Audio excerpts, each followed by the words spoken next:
रक्षाकरं पुण्यं सर्वोपद्रवनाशनं स्वाहा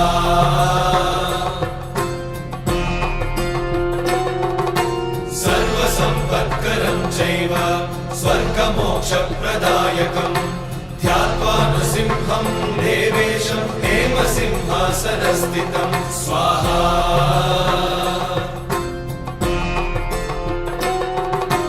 विवृत्तास्यं त्रिनयनं शरदिन्दुसमप्रभं लक्ष्म्यालिङ्गितवामाङ्गं विभूतिविरूपाश्रितं स्वाहा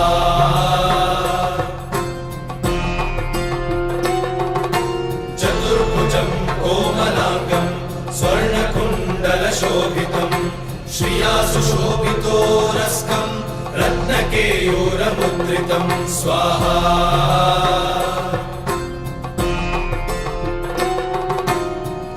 काञ्चनसङ्काशं पीतनिर्मलवाससं इन्द्रादिसुरमौलिष्टस्फुरन्माणिक्यदीप्तिभिः स्वाहा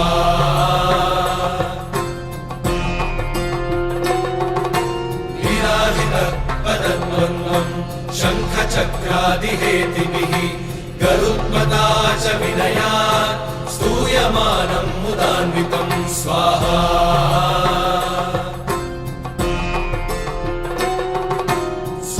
कमलसंवासं कृत्वा लुकवचं पठेत् नृसिंहो मे शिरः पातु लोकरक्षार्थसम्भवः स्वाहा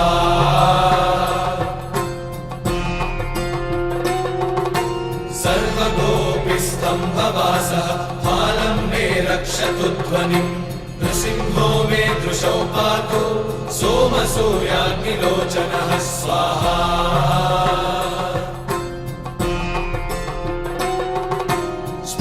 मे पातु नृहरिः मुनिवर्यस्तुतिप्रियः नासं मे सिंहनासस्तु मुखं लक्ष्मीमुखप्रियः स्वाहा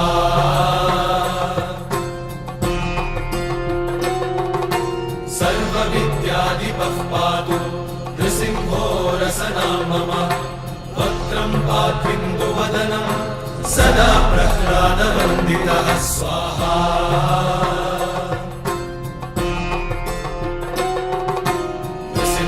पातु मे कण्ठं स्कन्धौ भूधरान्तकृत् दिव्यास्त्रशोभितभुजो नृसिंहः पातु मे भुजौ स्वाहा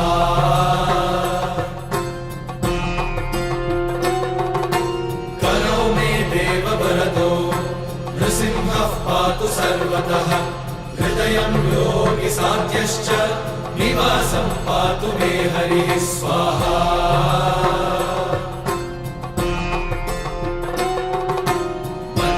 पातु हिरण्याक्ष वक्षः कुक्षिविदारणः नाभिं मे पातु बृहरिः स्वनाभिः ब्रह्मसंस्तुतः स्वाहा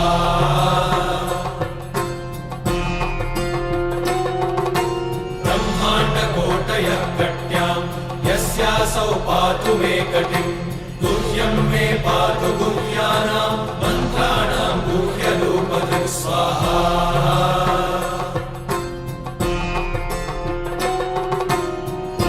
मनोभवः पातु जानुनीनररूपधृक् जङ्घे पातु खराभारहर्तायो सौर्यकेसरी स्वाहा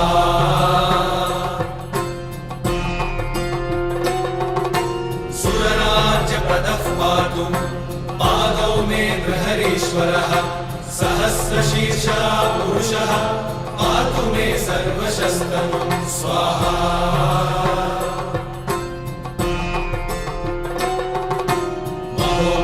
पूर्वतः पातु महावीराग्रजोऽग्नितः महाविष्णुर्दक्षिणे तु महाज्वालस्तु नैऋतौ स्वाहा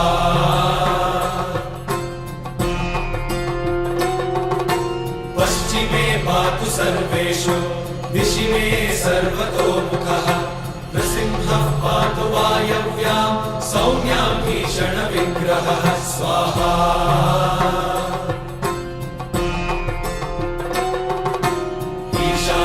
पातु भद्रो मे सर्वमङ्गलदायकः संसारभयतः पातु मृत्योर्मृत्युर्मृगेसरी स्वाहा।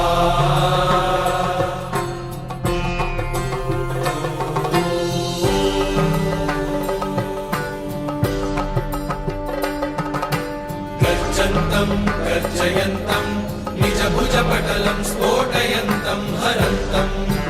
गर्जन्तं गर्जयन्तं निजभुजपटलं स्फोटयन्तं हरन्तं स्वाहा। दीप्यन्तं तापयन्तं दिवि भुवि दितिजं क्षेपयन्तं क्षिपन्तं। दीप्यन्तं तापयन्तं दिवि भुवि दितिजं क्षेपयन्तं क्षिपन्तं स्वाहा। क्रन्दन्तं रोषयन्तं दिशि दिशि सततं संहरन्तं हरन्तं। क्रन्दन्तं रोषयन्तं दिशि दिशि सततं संहरन्तं हरन्तं स्वाहा। वीक्षन्तं घूर्णयन्तं करनिकरशतैर्दिव्यसिंहं नमामि। वीक्षन्तं घूर्णयन्तं करनिकरशतैर्दिव्यसिंहं नमामि।